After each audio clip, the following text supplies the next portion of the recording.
विश्व की सबसे बड़ी पार्टी भाजपा बिहार में किराए के बारात और उधार के दूल्हे से काम चला रही है। यह इस पार्टी की महानता है कि अपने कार्यकर्ताओं को बैलगाड़ी में जोत कर उधार का दूल्हा गाड़ी पर बैठा देती है। बेचारा कार्यकर्ता कोल्हू के बैल की तरह नाचते रह जाता है। अभी देखिए ना, राज्यसभा के लिए 2 सीटों पर उपचुनाव हो रहा है। दोनों दूल्हे जो हैं उधार के हैं। एक तो कुल गोत्र का है, लेकिन दूसरा कुजात का। कुल गोत्र वाले दूल्हे के नाम पर मुहर भी सिंदूरदान के समय ही लगी है। तिलक से लेकर चुमावन तक किसी और के नाम पर चर्चा हो रही थी और सिंदूरदान के समय मनन मिश्रा का नाम आगे बढ़ा दिया गया, वो भी प्रधानमंत्री के वीटो के बाद।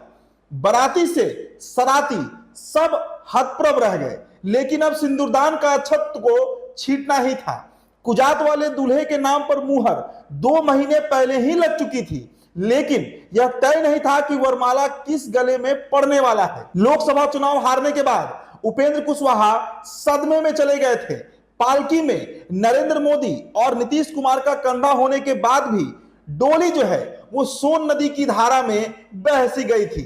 इस सदमे से उबरने के लिए एक दूसरे कोयरी यानी सम्राट चौधरी सामने आए और पार्टी अध्यक्ष के रूप में घोषणा की कि भाजपा उपेंद्र कुशवाहा को राज्यसभा भेजेगी।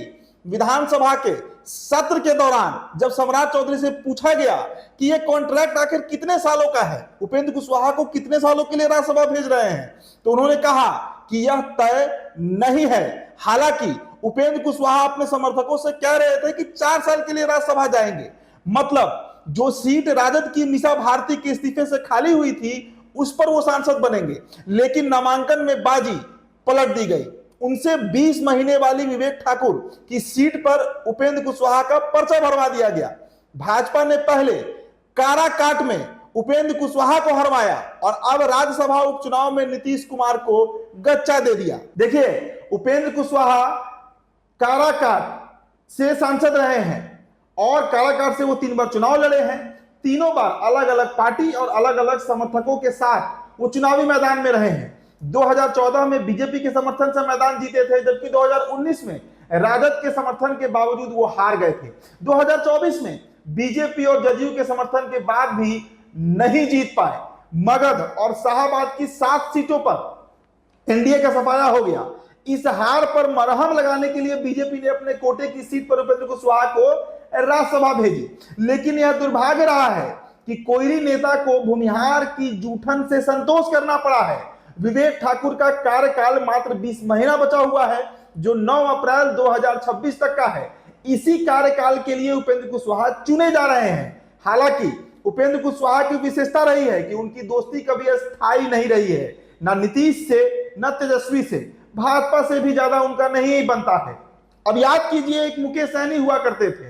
भाजपा ने उन्हें पहले मंत्री बनवाया, फिर एमएलसी बनवाया, लेकिन बाद में दोनों पद छीन लिया गया। उनके 3 विधायक हड़प लिए गए। बिहार में विधानसभा चुनाव नवंबर 2025 में होगा।